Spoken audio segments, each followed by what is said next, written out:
সুপ্রিয় দর্শক মণ্ডলী, শুভ দুপুর। বাংলাদেশ ও দেশের বাইরে যে যে প্রান্ত থেকে এটিএন বাংলা দেখছেন সবাইকে সাদর আমন্ত্রণ জানাচ্ছি বাইট কেয়ার নিবেদিত সাইবার সিকিউরিটি বিষয়ক অনুষ্ঠান সাইবার টকে। সাথে আছি আমি ইঞ্জিনিয়ার গোলাম সরোয়ার। আপনারা জানেন প্রতি সপ্তাহে আমরা সাইবার নিরাপত্তা সম্পর্কিত ভিন্ন ভিন্ন বিষয় নিয়ে আলোচনা করে থাকি।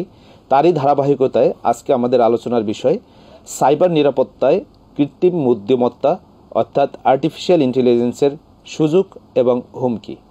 এই বিষয়টি নিয়ে আলোচনা করবার জন্য আমাদের এটিএন বাংলার স্টুডিওতে একজন অতিথি উপস্থিত হয়েছেন।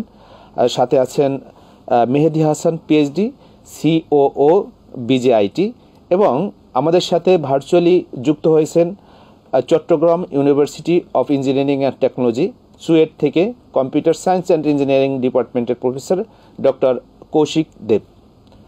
আপনাদের দুজনকে আমন্ত্রণ জানাচ্ছি আজকের এই গুরুত্বপূর্ণ বিষয়টি নিয়ে আলোচনা করবার জন্য। আসলে আমরা জানি আর্টিফিশিয়াল ইন্টেলিজেন্স দিয়ে আমাদের কাজ অনেক সহজ হয়ে যাচ্ছে, অনেকে ভয় পাচ্ছি চাকরি হারাবো, আবার অনেকের জন্য অপরচুনিটি তৈরি হচ্ছে। তো আমরা প্রথমেই মেহেদি মাসুদের কাছে যেতে চাচ্ছি যে আসলে আর্টিফিশিয়াল ইন্টেলিজেন্সের যুগে, আমাদের টেকনোলজির যুগে বিজনেসের ক্ষেত্রে এই এআই কিভাবে কি অপরচুনিটি আমাদের জন্য নিয়ে আসছে। এইখানে বলা দরকার যে এইটা যা সবে শুরু আর কি। জি, সারা পৃথিবীব্যাপী এত দ্রুত এত অল্প সময়ের মধ্যে তার যে ব্যাপ্তি এবং তার যে ব্যবহার মানুষের জন্য, মানুষের কল্যাণের জন্য, সেটা আসলে সংক্ষেপে ছোট করা আলোচনার মধ্যে দিয়ে কিন্তু শেষ করা যাবে না। আমরা যদি এভাবে ভাগ করি যে এই অপরচুনিটিটা আমরা কিভাবে গ্রহণ করছি বা কিভাবে করতে পারি, যেটুকু করছি না সেটুকু খুব সাধারণ বা আমার মতো করে সাধারণ ভাবনায় এরকম, যেটা সফটওয়্যার ইঞ্জিনিয়ার থেকে যদি শুরু করি, যেহেতু আমি ওই প্ল্যাটফর্ম থেকে আসা, সফটওয়্যার ইঞ্জিনিয়াররা বা ইঞ্জিনিয়াররা কিন্তু তারাই এই আর্টিফিশিয়াল ইন্টেলিজেন্সের টুলস এবং টেকনোলজিটা তৈরি করেছে। এখন তারা যখন সফটওয়্যার ডেভেলপমেন্ট করছে, সেই ক্ষেত্রে কিন্তু তারা সেই সফটওয়্যারকে মানে হাই কোয়ালিটি সফটওয়্যার হিসেবে, গ্লোবাল একটা আন্তর্জাতিক মানের একটা সফটওয়্যার হিসেবে, অথবা সেটা প্রোডাক্টিভিটি বাড়ানোর জন্য, এই জাতীয় কাজগুলোর জন্য, অথবা বাগ ফিক্স করা, চেঞ্জ করা। এই ক্ষেত্রে এরকম হতে পারে, ধরেন আমরা একটা সফটওয়্যার বানাচ্ছি বিজনেস ডেভেলপমেন্ট, হতে পারে একটা ব্যাংকিং অথবা নতুন একটা বিজনেস। তো এই বিজনেসের কত রকমের শাখা প্রশাখা হতে পারে, একটা সফটওয়্যারের জন্য কত রকমের অপরচুনিটি হতে পারে, এটা এআই থেকে আমরা হয়তোবা ধারণাটা নিতে পারি। নিঃসন্দেহে ধারণাটা আমরা ব্যাপকভাবে এআই থেকেই নিতে পারি। ইভেন আমরা যে টেকনোলজিগুলো অলরেডি আছে, যেরকম গিটহাব থেকে শুরু করে কোপাইলট, চ্যাট জিপিটি আপনি জানেন, অথবা ফিগমা হোক, সেই ক্ষেত্রে কিন্তু এর ব্যবহারটা দিয়ে আমাদের সফটওয়্যার ইঞ্জিনিয়াররা একটা ভালো আউটপুট নিয়ে নিচ্ছে আর কি।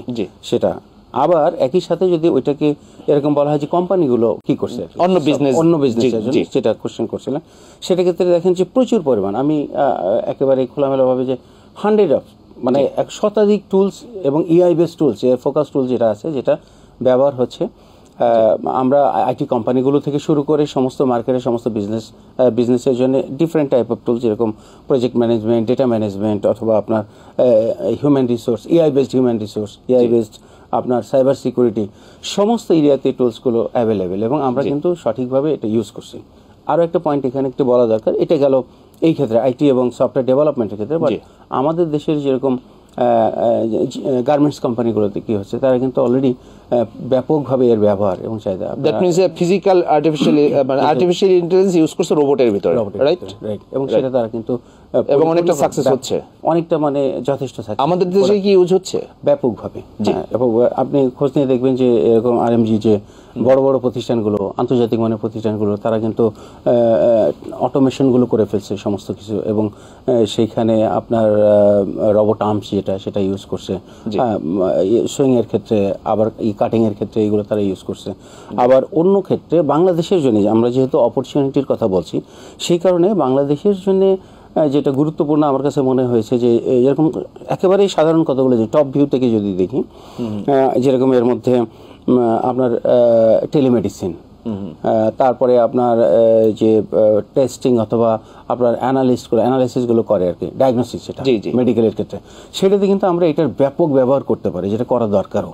কারণ আমাদের ওই এত বেশি মানুষ এবং এত বেশি প্রবলেম যেটাতে আসলে এআই ব্যবহার ছাড়া এগুলোর কুইক একটা সমাধান। আসলে আমরা এআইটা একটা অপরচুনিটি হিসেবে আমাদের কাছে আসছে, আমাদের আসলে এই অপরচুনিটিকে গ্রহণ করতে হবে। ধন্যবাদ মিস্টার মাসুদ সাহেব। আসলে এরপরে আমরা বলতে যাচ্ছি যে যেটা অপরচুনিটি আছে সেটা আসলে থ্রেটও থাকতে পারে, হুমকিও থাকতে পারে। তো আমরা ডক্টর কৌশিক দেব সাহেবের কাছে জানতে চাচ্ছিলাম যে এই আর্টিফিশিয়াল ইন্টেলিজেন্স আমাদের বিজনেসের ক্ষেত্রে কি ধরনের হুমকি হতে পারে বলে আপনি মনে করেন? আপনার এই প্রশ্নটার উত্তরটা আমি কয়েকটা ভাগে আমি দিতে চেষ্টা করব। জি প্লিজ। আমি শুরুতেই বলি, আপনি যদি একটু দেখেন 5.3 বিলিয়ন টোটাল গ্লোবালের পপুলেশন বর্তমানে ইন্টারনেট ইউজ করছে। এটা 65% টোটাল পপুলেশনের বেশি। তাহলে এই যে আমরা ইন্টারনেট ইউজ করছি, এটা কিন্তু আমরা একটা ইলেকট্রনিক্স ডিভাইসের সহায়তাগুলো নিয়ে করছি। তাহলে আমরা যে ইলেকট্রনিক্স ডিভাইস নিয়ে কাজ করছি, এটা নিরাপত্তা, এটা আমাকে নিশ্চিত করতে হবে, এটা সুরক্ষা আমাকে নিশ্চিত করতে হবে। তো সাইবার সিকিউরিটি জিনিসটা কি এটা একটু বলে আমি এরপর উত্তর যাচ্ছি। সাইবার সিকিউরিটি একটা অফেন্সিভ অ্যাকশন। এটা মূলত হ্যাকাররা এই কাজটা করে থাকে। তারা মূলত টার্গেট করে থাকে কম্পিউটার নেটওয়ার্ককে, প্রফেশনাল এবং পার্সোনাল ডিভাইসগুলোকে। এটা আপনার মেলওয়্যার সফটওয়্যারের সহায়তা নিয়ে, বিভিন্ন থ্রেডস এর সহায়তা নিয়ে ওরা অ্যাটাক করার চেষ্টা করে, বাট এটাকে আমাদের প্রোটেকশন দিতে হবে।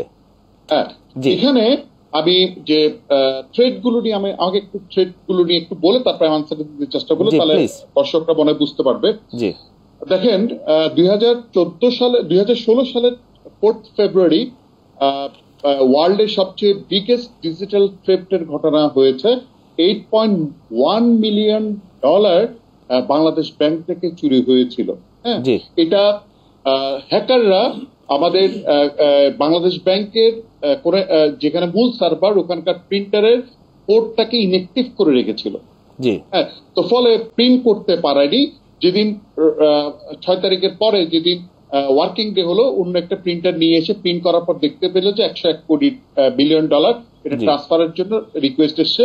এই ধরনের এটা আমরা জানতে পেরেছি। তো what is this? This is the malware, this is the malicious software. এই ম্যালিশিয়াস সফটওয়্যারের মূল কাজ হচ্ছে কি কম্পোনেন্ট গুলোকে আপনার ব্লক করে ফেলা। এটা একটা গেল। এরপর আমি একটা সেকেন্ড এক্সাম্পল দিচ্ছি, ফিশিং। হ্যাঁ, দেখেন এটা একটা সোশ্যাল ইঞ্জিনিয়ারিং। আপনি দেখবেন আমরা প্রায় সময় আমাদের মেইলের মধ্যে আমরা মেসেজ পেয়ে থাকি যে আপনি ওই $1 লাখ ওন করেছেন, আপনি $1 লাখ ওন করেছেন, আপনি আপনার ডিটেলসটা ওখানে ক্লিক করেন, আপনি ডিটেলসটা দেন। তো ফলে এই ধরনের এই কাজগুলো যখন আমরা করব, এটা আমাদের ডেবিট এবং ক্রেডিট কার্ডের ইনফরমেশন গুলো তারা নিয়ে নেয় এবং পার্সোনাল ডিটেলস গুলো তারা নিয়ে নেয়। তো ফলে এই ধরনের দোষ অফ দ্য হ্যাকিং, এগুলো আসলে এআই এর মাধ্যমেই হয়ে থাকে, রাইট? এক্স্যাক্টলি। ধন্যবাদ মিস্টার কৌশিক দেব। আমরা পরবর্তী কোশ্চেনে আপনাদের কাছে আসব। এরপর আমরা আসলে জানতে চাচ্ছি যে একটা বিজনেস আর্টিফিশিয়াল ইন্টেলিজেন্স যুক্ত করলাম, সেই ক্ষেত্রে এই বিজনেসটা কি ধরনের চ্যালেঞ্জের সম্মুখীন হতে পারে? মিস্টার মেহেদী মাসুদ। আমার কাছে এখানে মনে হয়েছে যে ইন্টিগ্রেট যদি করা হয় কোনো একটা বিজনেসের সাথে আর্টিফিশিয়াল ইন্টেলিজেন্সকে, তো সেখানে কিছু থ্রেট, কিছু চ্যালেঞ্জ সবসময় জন্য থাকবে। একেবারেই মূল কিছু বিষয় যেরকম খেয়াল রাখতে হবে, যেটা না রাখলেই নয় এবং যেটা একেবারেই ম্যান্ডেটরি, সেটা যেরকম ডেটা কোয়ালিটিটা এনশিওর করতে হবে। ডেটা যেটা আছে, যে ইনফরমেশনটা আমরা দিচ্ছি, সেটা যেন আপনার অথেন্টিক হয়, অ্যাকুরেট হয়। সেটা মেক শিওর করতে হবে যে রিলেভেন্ট এটা হয়। আমি যে জিনিসটা চাচ্ছি ওই বিজনেসের জন্য, ওই অ্যাসপেক্টে, সেটা যেন রিলেভেন্ট হয় এবং আপডেটেড ইনফরমেশনটা মাস্ট হতে হবে। তা নাহলে এটা কোনো সেন্স বহন করবে না। এক নম্বর। পরবর্তীতে আসি আপনার প্রাইভেসি। এটা বলার অপেক্ষা রাখে না এই যুগে, এই সময় যখন আপনার total information, personal data information সবকিছু কোথাও না কোথাও চলে রাখতে হচ্ছে। প্রাইভেসির বিকল্প কিছু নাই। ওভারল্যাপিং করা এখানে, সেক্ষেত্রে পার্সোনাল এবং বিজনেস দুই ক্ষেত্রে প্রাইভেসি এবং জাতীয়গতভাবেও হতে পারে, সবকিছুতে হতে পারে। এবং আমার মনে হয় সেক্ষেত্রে প্রত্যেকটা অর্গানাইজেশনের একটা প্রাইভেসি পলিসি ইন্ডিভিজুয়াল থাকা অবশ্যই। এবং এটা কিন্তু কন্টিনিউয়াসলি মনিটরিং, আপডেট এবং চেঞ্জেস হতে হবে। যে একেবারে ফিক্স একটা পাসওয়ার্ড পাসওয়ার্ড দিয়ে বসে থাকলাম, এরকম ভাবে কিন্তু হবে না। এটা খুব র্যান্ডমলি এবং স্মার্টলি হতে হবে। আপনার পরবর্তীতে আরো দু একটা জিনিস বলি, টেকনিক্যাল কমপ্লেক্সিটি থাকে, আপনার থাকে রিসোর্স এবং কস্টের একটা ব্যাপার থাকে, যেহেতু বিজনেসে অ্যাড করছেন, সুতরাং সেখানে একটা এআই থাকলে, এআই বেসড আপনার ওখানে কি বলে, কাউকে না কাউকে অ্যাসাইন করতে হবে, স্কিল পারসনকে অ্যাসাইন করতে হবে, তার একটা টেকনোলজি, তার কস্ট থাকবে। সো এই কস্টগুলোকেও কিন্তু মেনটেন করার মতো মাথায় রাখতে হবে। বড় বিজনেসের ক্ষেত্রে সম্ভব, ছোট ছোট স্মল বিজনেসে এআই ইমপ্লিমেন্ট করাটা অথবা অ্যাড করাটা কিন্তু অত সহজে সম্ভব হয় না। এর সবার উপরে একটা জিনিস আমার মনে থাকতে হবে, সেটা হচ্ছে ইউজার, আপনার ইউজারের দিক থেকে অ্যাকসেপ্টেন্স, যেটা আর কি ইউজার আসলে আমি যাই করি ভালোর জন্যই করছি, ইউজারদের জন্য করছি, কিন্তু আসলে ওরা সেটাকে কিরকমভাবে গ্রহণ করছে, তাদের জন্য এটা জটিল আকার ধারণ করছে কিনা, ইজি হচ্ছে কিনা জিনিসটা। এই ক্ষেত্রে আমি যদি একটু বলি, একটা বিজনেসে যদি আর্টিফিশিয়াল ইন্টেলিজেন্স কেন আমরা যুক্ত করব, বিজনেসটাকে ফাস্টার করার জন্য, গ্রো আপ করার জন্য, কিন্তু এই ক্ষেত্রে সবচেয়ে গুরুত্বপূর্ণ চ্যালেঞ্জটা হচ্ছে যে আসলে আমরা এআই কে কি ইনপুট দিচ্ছি। কারণ যে ইনপুট দিব তার উপর বেস করে ওর তো আসলে পারিপার্শ্বিক নলেজ নাই, ওকে এক্স্যাক্টলি যা ইনপুট দিব ওর ঠিক এক্স্যাক্টলি সেই আউটপুটটা হবে। দ্যাট মিন্স আমি ইনপুট দেওয়ার ক্ষেত্রে এটা বড় চ্যালেঞ্জ যে আমি ওকে কি ইনপুট দিচ্ছি আর কি প্রক্রিয়া ওকে বলছি এবং কি প্রক্রিয়া আমাকে আউটপুটটা দিচ্ছে। একটা বিজনেসের ক্ষেত্রে এটা মনে হয় সবচেয়ে বড় চ্যালেঞ্জ, এটা বড়, হ্যাঁ বড় আপনার চ্যালেঞ্জ হতে পারে, এবং এটা মাথায় রাখার মতো প্রধান এবং বিষয় যে আমি বিজনেসের জন্য এটা করা, সুতরাং তার ইনপুটটা ওই প্রেক্ষাপটেই হতে হবে যেটাতে পিপলরা যেটাকে অ্যাকসেপ্ট করে। ধন্যবাদ মিস্টার মেহেদী মাসুদ। সুপ্রিয় দর্শক মণ্ডলী, আপনারা উপভোগ করছেন বাইট কেয়ার নিবেদিত সাইবার সিকিউরিটি বিষয়ক অনুষ্ঠান সাইবার টক। আমাদের নিয়ে নিতে হচ্ছে একটি ছোট্ট বিরতি। বিরতির পরে আবার আলোচনায় ফিরব, আশা করি ততক্ষণ সঙ্গেই থাকবেন।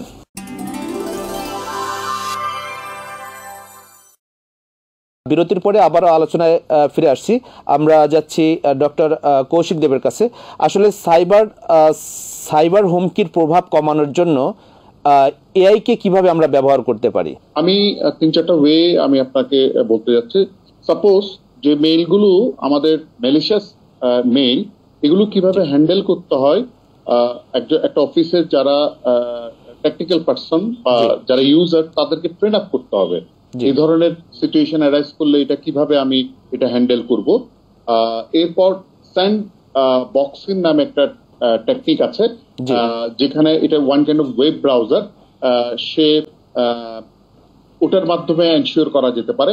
এরপর থ্রেশহোল্ডিং অল্টারিং ওয়ের মাধ্যমে আমরা করতে পারি, যে সাপোজ কিছু আনইভেন অকারেন্স ঘটলো, সাপোজ কোন একটা নর্মাল অ্যাক্টিভিটিস এর পর এই ধরনের 2-3টা আনইভেন অ্যাক্টিভিটিস ঘটলো, তখন অটোমেটিকলি রিয়েল টাইম আমাকে একটা ইনফরমেশন প্রোভাইড করবে এখানে কোনো থ্রেট ঢুকতে চেষ্টা করছে বা কোনো ইনফেক্টেড হয়েছে, এই ধরনের কিছু।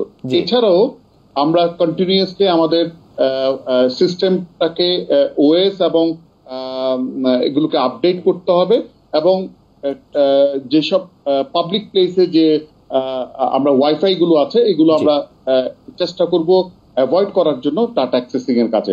এইভাবে এটা আমরা আসলে আমরা যেটা বলতে যাচ্ছিলাম যে আর্টিফিশিয়াল ইন্টেলিজেন্স ব্যবহার করে সাইবার হুমকি কিভাবে কমানো যায়, সেক্ষেত্রে আমাদের আসলে প্রথমেই নেটওয়ার্ক ইনফ্রাস্ট্রাকচার সিকিউরিটিটা এই বিষয়ে এই জায়গাটাতে আমরা আর্টিফিশিয়াল ইন্টেলিজেন্স ইউজ করতে হবে। এবং পার্সোনাল যদি কম্পিউটারের কথা বলি, কম্পিউটারে যে আমরা অ্যান্টিভাইরাসগুলি ব্যবহার করছি, সেখানেও আলটিমেটলি একটা এআই রয়েছে, এবং সেই ক্ষেত্রে আমাদের দৃষ্টি রাখতে হবে যে এটা আসলে আপডেটেড এবং আপডেটেড সফটওয়্যার আমরা ইউজ করছি এবং অ্যাক্টিভ সফটওয়্যার। রাইট, ধন্যবাদ কৌশিক দেব। এরপরে আমরা আসলে মেহেদী মাসুদের কাছে আমরা একটু জানতে যাচ্ছিলাম যে সফটওয়্যার ডেভেলপমেন্ট আমরা করে থাকি, বাংলাদেশে অনেক সফটওয়্যার ডেভেলপমেন্ট এবং ওয়ার্ল্ড ওয়াইড অনেক সফটওয়্যার ডেভেলপমেন্ট হয়ে থাকে। সেই ক্ষেত্রে একটা সফটওয়্যার অনেক অংশে হোল থাকে, অথবা এই এআই সফটওয়্যারগুলো যেগুলো আছে, মেশিন লার্নিং অথবা আর্টিফিশিয়াল ইন্টেলিজেন্স সফটওয়্যারগুলো ডেভেলপমেন্ট, এই বিষয়গুলি কীরকম হচ্ছে বাংলাদেশে, অথবা আর্টিফিশিয়াল ইন্টেলিজেন্সের ডেভেলপমেন্টটা কেমন হচ্ছে? বাংলাদেশে কিন্তু এইটার আপনার কোশ্চেনে যাওয়ার আগে, বাংলাদেশে ওভারঅল যে এআই বেস যে ডেভেলপমেন্টগুলো হচ্ছে, এটা কিন্তু রিসার্চ লেভেলের সেরকম ডেভেলপমেন্ট হচ্ছে না, যাদের নিজেদের প্রয়োজন, ইনভেস্টমেন্টটাও সেরকম নাই, পেও করছে না সে। কিন্তু যে ডেভেলপমেন্টটা হচ্ছে, যে বাইরের কোনো কোম্পানি, আমাদের ক্ষেত্রে আমরা যেটা দেখে থাকি যে বাইরের কোনো বড় অর্গানাইজেশন, যাদের এআই বেসড একটা টুলস দরকার, একটা ডেভেলপমেন্টের দরকার, এবং তাদের ইন্ডাস্ট্রি বেসড কোনো কিছু দরকার, তখন কিন্তু তারা রিকোয়ারমেন্টসটা বাংলাদেশে পাঠিয়ে দিচ্ছে, যেটা রিয়েল প্র্যাকটিক্যাল ইমপ্লিমেন্টেশনটা কুইকলি হবে আর কি। অর্থাৎ এআই বেসড যে ডেভেলপমেন্টটা করবে, সফটওয়্যার ডেভেলপ করবে, প্রজেক্টটা কমপ্লিট করবে এবং সেটা তাকে আমরা সেল করব, ডেলিভার দেবো আর কি, যে টোটাল প্রসেসটা। এখন আপনার একেবারে কুইকলি ওই কোশ্চেনের অ্যান্সারে যেটা আমরা যেরকম এর আগে দেখেছি যে বায়োমেট্রিক্স এবং এই রিলেটেড অনেকগুলো আপনার ফিঙ্গারপ্রিন্ট অথবা ফেস রিকগনাইজেশন অথবা আপনার ফেস ডিটেকশন, এই জাতীয় প্রজেক্টের অনেকগুলো কাজ এবং গ্লোবালি কিন্তু সারা পৃথিবীতে আমাদের ইঞ্জিনিয়াররা করেছে এবং করছে। আসলে এআই এর ক্ষেত্রে মানে ইমেজ প্রসেসিং টাইপের সফটওয়্যারটা মানে বেশ ভালো। আপনি রিসেন্টলি আমরা একটা প্রজেক্টের একটা পার্সিয়ালি কাজ করছিলাম, যেরকম আপনার একটা বড় জনসভা হচ্ছে, সেখানে এআই বেস একটা সফটওয়্যার যেখানে যদি যে কোনো ক্রাইম বা ক্রিমিনাল ঢুকতে পারে সেটা দেখা ডিটেক্ট করে ফেলতে পারছে। অনেক ক্ষেত্রে আমাদের দেশেও কিন্তু এটা ইউজ করা হচ্ছে, হয়তো অনেকে জানে না। সো এরকম কিছু ব্যাপার আছে। আরেকটা জিনিস বলি, কার পার্কিং এর উপর অটো একেবারে স্মার্ট সিটি যেটা বলে, সেটার ছোট্ট একটা পোষণ নিয়ে যেখানে 7-8 বছর আগে কাজ করা আমাদের ইঞ্জিনিয়ারের করছে, ভেরি নাইস, এবং এটা প্র্যাকটিক্যালি তখন সেলও করা হয়েছে, মার্কেটেও চলছে অন্য দেশের, ইউরোপিয়ান দেশ। তো সেখানে কার ঢুকছে, দেখা গেল যে টোটাল ড্রাইভার ছাড়াই সে তার মতো করে পার্কিং করছে, মালগুলোকে ওঠাচ্ছে, নামাচ্ছে, সবগুলোই করছে, লোড করছে। আরেকটা ছোট্ট প্রজেক্ট নিয়ে আমরা যেরকম কাজ করছিলাম, যেরকম ট্রান্সলেটর, এখন একজনকে নিয়ে যেরকম একজন সাথে গেলে যেরকম একটা ট্রান্সলেটর থাকে, ইন্টারপ্রেটার যেটা। সো ইন্টারপ্রেটার যখন থাকছে তখন একজনের সাথে থাকা লাগছে। এখন একটা সফটওয়্যারে বাংলাদেশের ইঞ্জিনিয়াররা অটোমেশন করে একটা ইঞ্জিন তৈরি করছে, আমাদের ইঞ্জিনিয়াররা অ্যারাউন্ড 50 পিপল, যেটাতে দেখা যায় 154টা ভাষায় ও কিন্তু অনর্গল, কেউ আরবে গেল অথবা জাপানে গেল। আসলে এই ক্ষেত্রে কিন্তু আমাদের থ্রেটটা বেড়ে যাচ্ছে। যেমন মনে করেন একটা মানুষ যখন তার হচ্ছে ইনপুটের বাইরেও তার একটা বেসিক নলেজ ইউজ করে কাজ করে থাকে, কিন্তু যখনই আপনি এআই বলবেন অথবা রোবট বলবেন, ও কিন্তু হচ্ছে ওর বাইরে যেতে পারে না। তো দ্যাট মিনস ওকে কিন্তু হ্যাক করার একটা প্রবণতা বেড়েই যেতে পারে। সেই ক্ষেত্রে আমাদের বিজনেসটা কিন্তু একটা ভালনারেবলের জায়গায় আসতে পারে। এইটা আসলে প্রোটেকশনের জায়গায় যেতে হবে। জি, ধন্যবাদ মিস্টার মেহেদী মাসুদ। এরপরে আবার আপনার কাছে আসবো। ডক্টর কৌশিক দেব, আপনার কাছে জানতে চাচ্ছিলাম যে আসলে একটা সফটওয়্যার যখন ডেভেলপ করা হয়, এই সফটওয়্যারটাতে বিভিন্ন রকমের ভালনারেবল পজিশন থাকতে পারে অথবা দুর্বলতা থাকতে পারে। তো এই দুর্বলতাগুলি কমানোর জন্য আর্টিফিশিয়াল ইন্টেলিজেন্সটা আমরা কিভাবে ব্যবহার করতে পারি? ভালনারেবিলিটি বলতে আমরা যেটা বুঝি, এটা উইকনেস, কোন একটা সফটওয়্যারের উইকনেসটা ফাইন্ড আউট করার। জি, যদি এটা আমরা 90% অ্যাটাক চ্যানেলে হয়ে থাকে সোশ্যাল ইঞ্জিনিয়ারিং এর মাধ্যমে, সফটওয়্যার ভালনারেবিলিটির মাধ্যমে। আর সফটওয়্যার ভালনারেবিলিটি আমরা কয়েকটা ভাবে আমরা এটা করতে পারি। যেমন সিকিউরিটি ডেভেলপমেন্ট লাইফ সাইকেল, যেটাকে এসডিএল বলে। মাইক্রোসফটের এই ফ্রি টুলটা আমরা মাইক্রোসফট সাইডে গেলে এসডিএল এর এই টুলটা ডাউনলোড করে আমরা এটার ভালনারেবিলিটি আমরা চেক করতে পারি। এছাড়াও আমরা মেটা exploit.com এ গিয়ে ওখানে হোয়াইট হেড এবং ব্ল্যাক হেড হ্যাকারের সহায়তা নিয়ে একটা সফটওয়্যার কতটুকু ভালনারেবল এটা আমরা টেস্ট করতে পারি। এছাড়া মোর সিকিউর প্রোগ্রামিং ল্যাঙ্গুয়েজ, মোর সিকিউর প্রোগ্রামিং ল্যাঙ্গুয়েজ, আমরা যারা কোড করছি তাদেরকে কোড করার সময় যেগুলো আমরা সিকিউর প্রোগ্রামিং ল্যাঙ্গুয়েজ, যেমন আমি যদি গেম সফটওয়্যার ডেভেলপ করি তাহলে আমি জাভা দিয়ে করতে পারি, আমি ওয়েব পেজ ডেভেলপ করতে চাইলে আমি পিএইচপি দিয়ে করতে পারি। এছাড়াও কোডস এন্ড প্রোগ্রামিং অ্যানালাইসিস, এইভাবেও আমরা করতে পারি। এটা মূলত হিউম্যান দিয়েও আমরা করতে পারি, এটা চাইলে আমরা টুলস এর সহায়তা দিয়ে করতে পারি। দুটোটারই কিছু প্রস এন্ড কনস আছে। হিউম্যান দিয়ে করলে এটা ফাস্ট হয় না, আর টুলস দিয়ে করলে এটা ফাস্ট হয়। আবার হিউম্যান দিয়ে করলে একটা বেনিফিট হচ্ছে যে টুলস এর মধ্যে যদি লজিক গুলো ডিজাইন করা না থাকে, ম্যানুয়ালি যখন আমরা করছি, টুলস ট্রেডটাকে আইডেন্টিফাই করতে পারবে না, হিউম্যান এটা করতে পারবে। তো এই ধরনের বেনিফিট গুলো আছে। এছাড়া আছে মোর সিকিউর ওএস। আমরা যেটা যখন টেস্ট করব দেখবো যে অ্যাপেলের ওএসটা অনেক সিকিউর, লিনাক্স বেস। আমাদের ওএসটা এই ধরনের সিকিউর ওএস কিনা এটা আমাদের ভেরিফাই করে করতে হবে। এবং থার্ড পার্টি বিভিন্ন ধরনের সফটওয়্যার ইউজ করেও আমরা এই, তার মানে এআই এর থার্ড পার্টি যে টুলস গুলো আছে সেই টুলস গুলো ব্যবহার করে আমরা আসলে একটা সফটওয়্যারের ভালনারেবিলিটি অথবা দুর্বলতা এগুলি আইডেন্টিফাই করতে পারি। এখন আমি মিস্টার মাসুদ সাহেবের কাছে আরেকটা বিষয় জানতে চাচ্ছিলাম যে এআই নিয়ে তো কাজ করছি, তো এর ভবিষ্যৎ কি আপনি মনে করেন? যদি খুব সংক্ষেপে আপনার কোশ্চেনের অ্যান্সারটা এভাবে দিয়ে দেখেন, পৃথিবীটা চলমান, পরিবর্তন, বিবর্তন, পরিবর্ধন শব্দগুলো খুব কাছাকাছি, আমাদের অত্যন্ত প্রিয় শব্দ। তো এটা হচ্ছে আপনি যদি হিসাব করেন সে প্রস্তর যুগ, পাথরের যুগ, বরফ যুগ, এক একটা যুগ এক একটা পিরিয়ড এজে চলে আসছে। এখন আমার মনে হয় কিছু আগেও ছিল কম্পিউটারের যুগ। এই যুগটা আমার কাছে এখানে দাঁড়িয়ে মনে হয়েছে, বা এই মুহূর্তে যেটা আর্টিফিশিয়াল ইন্টেলিজেন্স, কৃত্রিম বুদ্ধিমত্তার যুগ। সো আমাদের কাজ হচ্ছে টেকনোলজিকে ভালোবাসা, টেকনোলজিকে নিজেকে যত দ্রুত সম্ভব, নতুন জেনারেশনরা কিন্তু পারছে, আমাদের মধ্যবয়সী অথবা আমাদেরকে খাপ খেয়ে নিতে হবে। সেখানে প্রয়োজন সে পারছে, রাইট। তা আমাদের বাংলাদেশের প্রেক্ষাপটে আমি যেটা বলি, এটা আমি ভালোবাসি না বাসি, চাই না চাই, এআই থাকবে এবং এটা ব্যাপকভাবে অতি দ্রুত সারা পৃথিবীতে বিস্তার ঘটাবে। এখন আমাদের কাজ হচ্ছে এইখানে হচ্ছে যে আমাদেরকে যত দ্রুত যত সুন্দরভাবে এই জিনিসগুলো অপরচুনিটিগুলো প্রথমে যে কোশ্চেনে বলছিলাম ক্যাচ করতে পারবো, ধরে নিতে পারবো এবং নিজেদেরকে বিজনেসের জন্য প্রয়োগ করতে পারবো, তত দ্রুতই আমরা আমাদের নিজেদেরকে স্মার্ট বাংলাদেশ হিসেবে এস্টাবলিশ করতে পারবো। ধন্যবাদ মিস্টার মেহেদী মাসুদ। ডক্টর কৌশিক দেব, আপনি কি মনে করেন এর ভবিষ্যৎ সম্পর্কে? আপনি যদি স্ট্যাটিস্টিক্যালি দেখেন, সাইবার ক্রাইমের রেশিও এত এক্সপোনেনশিয়ালি বাড়ছে, কারণ আমরা সবকিছু এখন ডিজিটাইজ হয়ে যাচ্ছি। আমার ফ্রিজের কোনো ওয়ার্ক করছে কি করছে না, কোন ডিভাইসটা নষ্ট, আমার কারের কোন পোর্শনটা কারণ আমি কার ঠিক করতে, সবকিছু এখন এআই বেসড হতে হচ্ছে। তো ফলে আপনার in future currently also cyber security related skill shortage দেখা দিয়েছে। তো ফলে যারা এখন সাইবার সিকিউরিটি রিলেটেড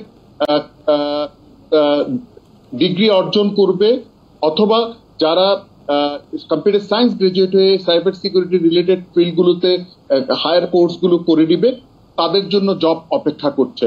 একটা স্ট্যাটিস্টিকে আমরা দেখতে পেয়েছি যে আমাদের পার্শ্ববর্তী দেশ ভারতে আগামী কয়েক বছর প্রায় 1.5 থেকে 3 বিলিয়ন সাইবার সিকিউরিটি এক্সপার্টের প্রয়োজন হচ্ছে।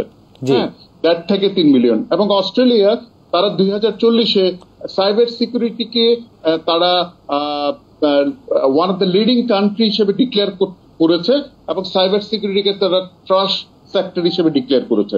তো ফলে এটার ভবিষ্যৎ আমি মনে করি প্রচন্ড উজ্জ্বল, এবং আমাদের দেশেও সব জায়গায় সাইবার ক্রাইম বাড়ছে। তো ফলে সাইবার সিকিউরিটি এক্সপার্টের প্রয়োজন হবে। জি, ধন্যবাদ মিস্টার কৌশিক দেব। আসলে আমরা একদম অনুষ্ঠানের শেষ প্রান্তে চলে আসছি। সেই ক্ষেত্রে ডক্টর কৌশিক দেব, আপনি যদি আমাদের দর্শকদের উদ্দেশ্যে বলেন যে এআই এর অপব্যবহার সম্পর্কে যদি কিছু বলে শেষ করেন অল্পতে। দেখেন, আমরা আর্টিফিশিয়াল ইন্টেলিজেন্স কিন্তু অজেয় না। জি, আমি যে